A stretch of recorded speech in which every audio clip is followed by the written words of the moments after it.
Yes, sir. I want to start this off straight telling all three of y'all stop playing with my name. If you've been living under a rock for the past 30 years, then you already know Birdman has a reputation, not paying producers, holding artists' money, and when things got ugly, he even tried to keep Lil Wayne's cash. So bad that Wayne had to go on air and admit it himself. You know, my mama went to school with him. My mama was so scared for me to even be involved with him. That's how deep the situation got. For years, their beef felt permanent, but now, with talk that things have finally cooled off, Lil Wayne just revealed Birdman's last words to him. And in this video, I'm breaking down exactly what he said and what it really means. The fallout that shook hip-hop. During a 2023 episode of Young Money Radio, Wayne brought his pops on the show. After catching up about family, Birdman's son Brian graduating college, Slim laying low after open heart surgery, Birdman dropped a bomb. Hey, Moolah, I got one thing I want to ask. I would like to do a father-son too. Come on, man. That was not a question. Real talk, say less. Man. That request hit different, considering where these two had been. Birdman followed up by saying he was done rapping. He just wanted to make rappers now. But this tour, this was supposed to be his farewell. I'm done rapping. Rapping ain't for me no more. I'm done with that shit. I like to make rappers. That's what I do. Yeah, you've been doing it. Real rap, so Yeah. I just wanted to just be my little farewell thing. I want to go out how Say I less. came. Wayne's response was 2 words, say less. And just like that, the beef that dominated hip-hop headlines for years seemed dead. But let's rewind. Because to understand why these last words carry weight, you gotta understand what went down between 2014 and 2018. Wayne met Birdman when he was around 9 years old in New Orleans. Birdman discovered him through freestyle tapes passed around by local rapper Lil Slim. The connection was instant. Birdman signed him in 1993 and became a surrogate father after Wayne's stepfather was murdered. This wasn't just business. Birdman often called Wayne his son, and Wayne reciprocated that energy. Their partnership built Cash Money into a powerhouse. Wayne's solo debut, Thaw Block Is Hot, went platinum in 1999. The Thaw Carter series starting in 2004 made him a superstar. By 2008, Thaw Carter III sold over 1 million copies in its first week, the last hip-hop album to do so. Wayne launched Young Money in 2005, signing Drake and Nicki Minaj. Cash Money owned 51% of Young Money. Wayne held 49%. Everything seemed good. Then December 4th, 2014 happened. Wayne took to Twitter with frustration. To all my fans, I want you to know that my album won't and hasn't been released because Baby and Cash Money Rec refused to release it. He added the words that would define this era. I am a prisoner, and so is my creativity. The Carter 5 had been delayed repeatedly. Wayne blamed Birdman for holding it hostage, citing unpaid advances and royalties. On January 28, 2015, Wayne sued Birdman and Cash Money for $51 million, claiming contract breaches, failure to pay an $8 million advance, another $2 million upon completion, and royalties from Young Money artists. The disses flew. Wayne rapped in a March 2015 cypher, saying "Hit 'em up to my daddy bitch ass." In April, he yelled "Fuck Cash Money" on stage in Jacksonville. On A$AP Rocky's M Dallas, Wayne made it plain. Love my YM, ain't no more CM. But the darkest moment came on April 26, 2015. Wayne's tour bus got shot at in Atlanta after a show at Compound Nightclub. The buses were on Interstate 285 North when gunfire from a white Chevrolet Camaro struck both vehicles multiple times. Nobody got hit, but the fear was real. Police had actually escorted the buses earlier that night because they spotted suspicious activity, including an assault rifle visible in a vehicle. A June 2015 indictment charged Jimmy Carlton Winfrey, known as Pee Wee Roscoe, an associate of Young Thug, with 30 counts including RICO violations and aggravated assault. Phone records showed Winfrey contacted Young Thug 8 times in the 12 minutes before the shooting and called a Birdman-owned phone immediately after. Birdman and Young Thug were named as conspirators in the indictment. Neither was charged. Birdman called the claims nonsense in a July 2015 interview. Winfrey's initial conviction got overturned in 2018 due to judicial coercion during plea negotiations. He entered a new plea in 2020, got 7 years with credit for time served, and was released soon after. Think about that for a second. The man who raised Wayne from age 9 was allegedly connected to a plot on his life. Even if no charges stuck, that accusation changed everything. The hood was talking. The blogs was running wild with it. How do you look at somebody the same after they supposedly had shooters pull up on your tour bus? That's some cold-blooded, snake-in-the-grass type energy that most people never recover from. But there was also a flip side. Birdman supporters pointed out that phone records showing calls, Don't prove conspiracy. Just because Pee Wee Roscoe dialed up Birdman after the shooting doesn't mean Birdman ordered the hit. Could have been Roscoe calling to explain himself. Could have been unrelated. The courts ultimately decided there wasn't enough evidence to charge Birdman or Young Thug directly. Still, the allegation hung over everything like a dark cloud. Wayne kept pushing. In 2016, he sued Universal for $40 million, claiming they used his Young Money profits to cover Birdman's $70 million debt from a $100 million advance. A judge ordered Birdman to produce financial records. Wayne hinted at retirement on Twitter, later clarifying the stress was killing him. Rick Ross entered the chat in 2017 with "Idols become rivals," calling out Birdman directly. "I pray you find the kindness in your heart for Wayne. His entire life, he gave you what there was to gain." The track urged Birdman to pay producers and artists. Wayne publicly thanked Ross for the support. Rose wasn't playing. He straight up bodied Birdman's whole operation, questioning how you gonna have an artist make you billions and still hold out on him. The streets was watching and the industry was paying attention. Birdman tried to respond, calling the criticism "ho shit" in interviews and claiming he didn't get caught up in drama. But the damage was done. Multiple artists had publicly questioned his business practices, and the narrative shifted from Birdman the mogul to Birdman the exploiter. It was a complete 180 from the days when he was seen as a visionary who gave Southern rap its mainstream shine. Then came 2018. After heated negotiations, they settled. Wayne reportedly received over $10 million from Universal, gained control of his music, and got released from Cash Money. That Carter V finally dropped in September 2018, debuting with 480,000 units. At the Lil Louisiana Fest that August, Birdman took the stage and apologized publicly. "I want to apologize to my nigga Tune. I know that it was fucked up." That apology, plus Wayne's "Say Less" on that 2023 radio show, confirmed the beef was squashed. Birdman's last words weren't about money or contracts. They were about going out the way he came in, with his son. The pattern of broken promises. To truly understand why the reconciliation between Wayne and Birdman carries such monumental weight in the hip-hop community, you gotta examine the sprawling tapestry of financial disputes, broken promises, and shattered relationships that defined Cash Money Records for decades. This wasn't just about one artist feeling slighted. This was a systematic pattern that left a trail of disillusioned talent stretching from the bayous of New Orleans to the glittering stages of mainstream stardom. Birdman, born Brian Christopher Williams in 1969, built his empire from the ground up. He and his brother Ronald "Slim" Williams founded Cash Money Records in 1991, grinding out of New Orleans with acts like the Hot Boys. That group, featuring Juvenile BG, Turk, and a young Lil Wayne, generated over $2 billion according to Birdman's own estimates. Their 1998 distribution deal with Universal Records for $30 million was revolutionary. Cash Money retained ownership of their masters, a rare arrangement at the time. But the triumphs masked brewing resentment. By 2001, Juvenile, BG, and Turk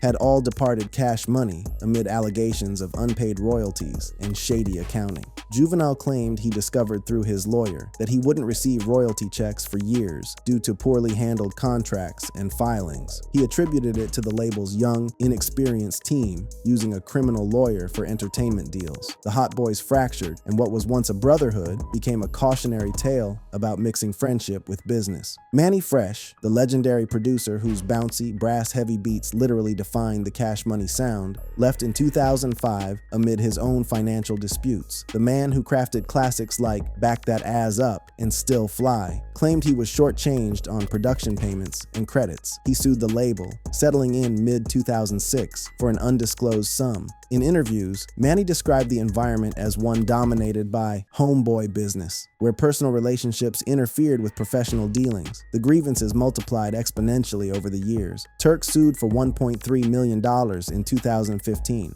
settling out of court. BG, who spent over a decade in prison from 2012 to 2023, expressed frustrations upon his release through diss tracks and interviews, indirectly criticizing Birdman for lack of support during his incarceration. The man did real time, over a decade behind bars, and when he touched down, there was tension about whether Cash Money had his back while he was locked up. That's a loyalty test that a lot of folks felt the label failed. Even Tyga, signed to Young Money at 2017, filed a lawsuit in 2018 for over $10 million in unpaid royalties from albums like Careless World, though he voluntarily dropped it in 2019. Birdman fired back, claiming Tyga actually owed the label for unrecouped advances. The whole situation was messy, with both sides claiming the other was in the wrong. Classic industry politics, where the truth gets buried under accounting statements and legal jargon. Pusha T's beef with Birdman traces back to 2002, when Clips collaborated on What Happened to That Boy, produced by the Neptunes.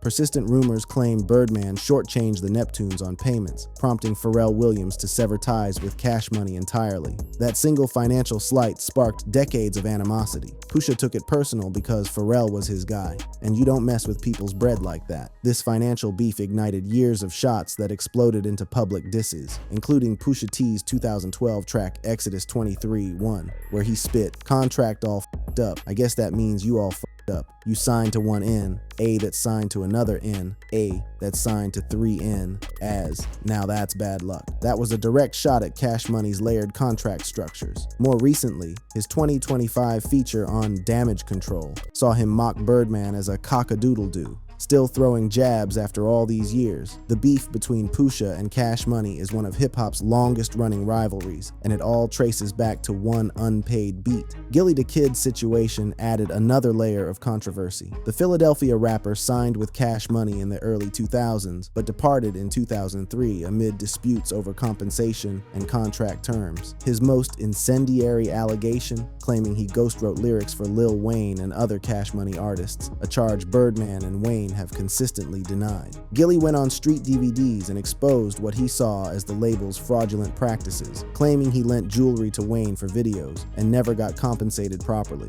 The beef reignited in 2023 when Birdman accused Gilly of capping on Clubhouse, claiming he lost respect after an alleged incident involving Beanie Siegel, where Gilly supposedly backed down from a confrontation. Gilly fired back hard, calling Birdman a coward for taking 25 years to respond.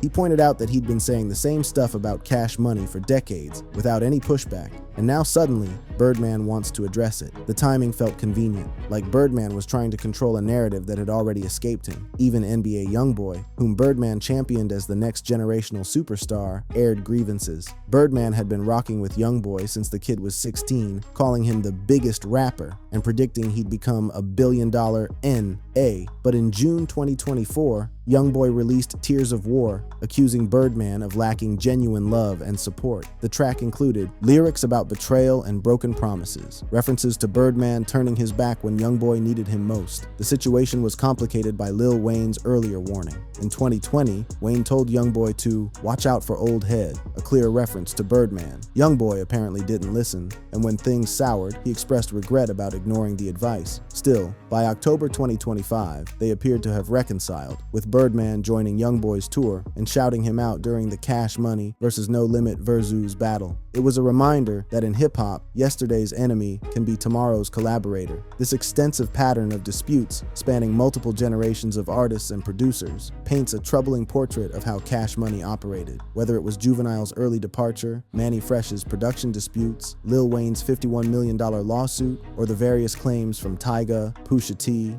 Gilly the Kid, and beyond, the common thread remained consistent: allegations of withheld royalties, manipulative contracts, and prioritizing the label's interests over the artists who built its success. Birdman has countered these narratives repeatedly. He's claimed in interviews that he paid Wayne $400,500 million over their partnership, that all his artists left rich, and that disputes were business hiccups rather than malicious exploitation. Supporters point to the careers he launched, Drake, Nicki Minaj, the Hot Boys themselves, as evidence that his methods produced results. The truth, as with most hip-hop beefs, likely lies somewhere in the messy middle ground between villainization and vindication. What made Wayne's reconciliation so striking was this broader context. Here was the flagship artist, the one who carried Cash Money on his back for decades, choosing to forgive the man connected to both his greatest success and his most traumatic betrayal. While everybody else was still holding grudges, still fighting over checks, Wayne extended an olive branch. Some called it maturity, others called it business. Wayne understood that his legacy was intertwined with Cash Money's, whether he liked it or not. The hip-hop community was split. Some fans couldn't understand how Wayne could sit across from Birdman after the bus shooting allegations.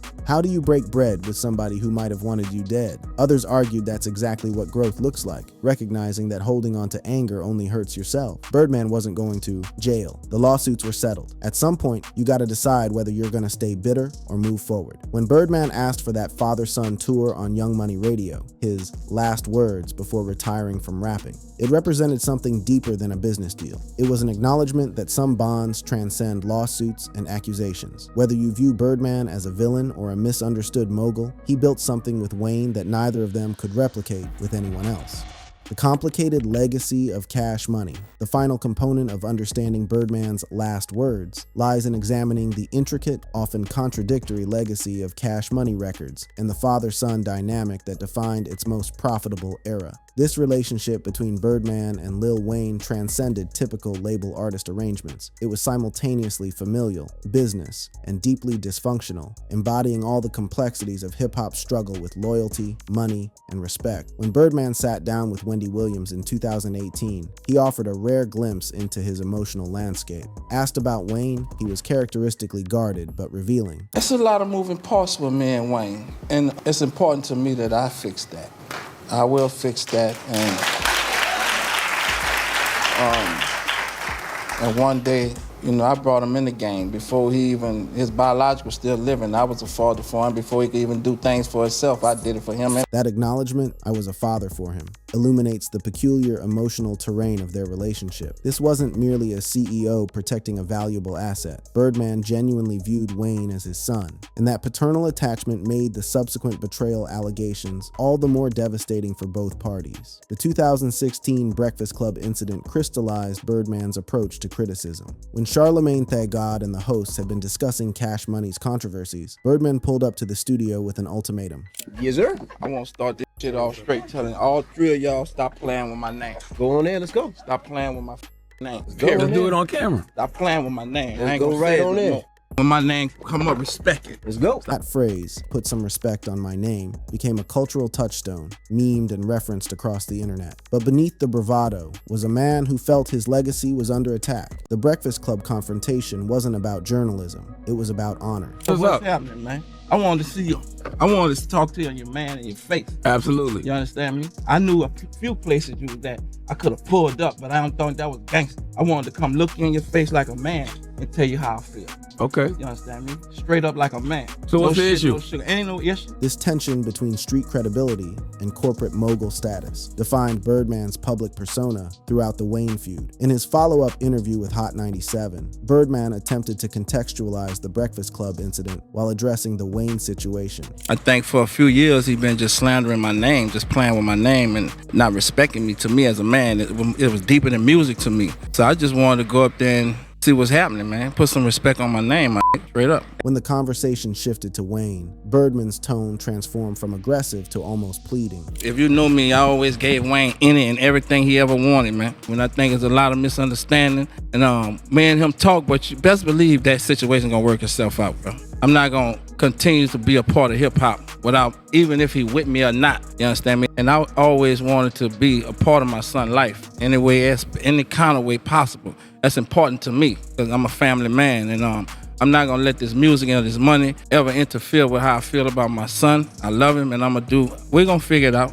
Guaranteed. That guarantee proved prophetic. By 2018, after settlements and public apologies, they figured it out. But the scars remained visible beneath the reconciliation's surface. The 2023 Young Money Radio reunion showcased both the repair and the residual pain. When Wayne introduced Birdman on the show, there was unmistakable warmth, checking on family, reminiscing about Canal Street studio sessions, discussing how Slim crafted Wayne's iconic shirtless performance style. I know a lot of people don't know what we went through early in the 90s before we got the major deal. I heard you want to speak on the sacrifices we made to get Cash Money off the ground. You and Slim. I was just early on, but I just was trying to get out the streets. I wanted to do something different, and I chose music. Birdman's reflection carried genuine emotion. He'd wanted to save these kids from the streets that nearly claimed him. I already knew BG because he was from around the way. You came, and to me, all y'all was pecking at the streets. Coming to New Orleans, it's like I thought I'd have been dead at 15 because I was in the streets real deep. And I thought by the time I got 20, I'll be dead. That's how we raised. Niggas gonna die young. Yeah. But I want that for y'all. Right. So I wanted to do something and see if we could make it in music. That vulnerability, I thought I would have been dead at 15, humanizes a figure often painted as purely villainous. Birdman's complicated childhood, losing his mother at 2 years old, bouncing through foster care, losing multiple siblings and family members, shaped his approach to both business and relationships. As he told Wendy Williams, accepting love from the Braxton family was difficult because all the love that I lost was gone already. That trauma doesn't excuse exploitation.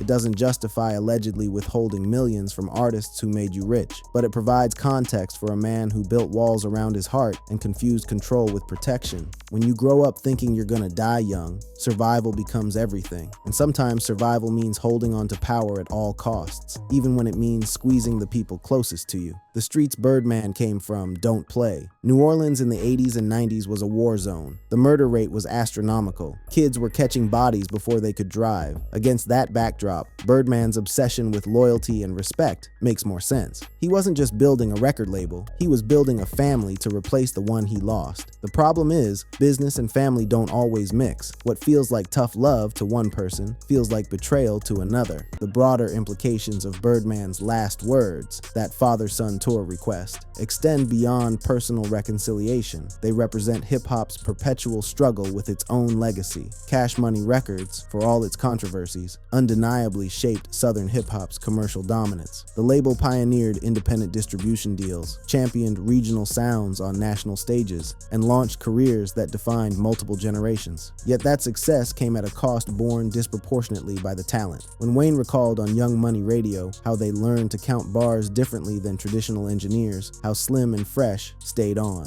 them about ad-libs and song structure, he was describing artist development that barely exists anymore. Cash Money built artists from scratch, but also locked them into structures that often benefited the label more than the creators. As far as artist development, they ain't into that shit no more. Nah, they're doing some different shit. They're doing whatever the What they want. That's why, yeah. Yeah, I mean, how we did it back in the G, we were just learning. I remember we didn't even know how to do 16. Exactly. Yeah, I remember learning how to, I remember, to this day, I still, the way we counted, my engineers counted, they counted, I guess, the real way. I still counted the way we was taught. Birdman's assessment of current talent during that same conversation revealed his continued eye for potential. He championed NBA Youngboy as someone who, going to be one of the biggest artists we've seen, comparing his trajectory to Wayne's at the same age. This mentorship instinct, whether exploitative or genuine, remains central to Birdman's identity. The October 2025 Cash Money vs. No Limit. Verzu's battle demonstrated both the mended relationship and its lingering tensions. Birdman shouted out Youngboy and defended Cash Money's legacy while calling out Turk as a little bitch, a reminder that not all wounds heal equally.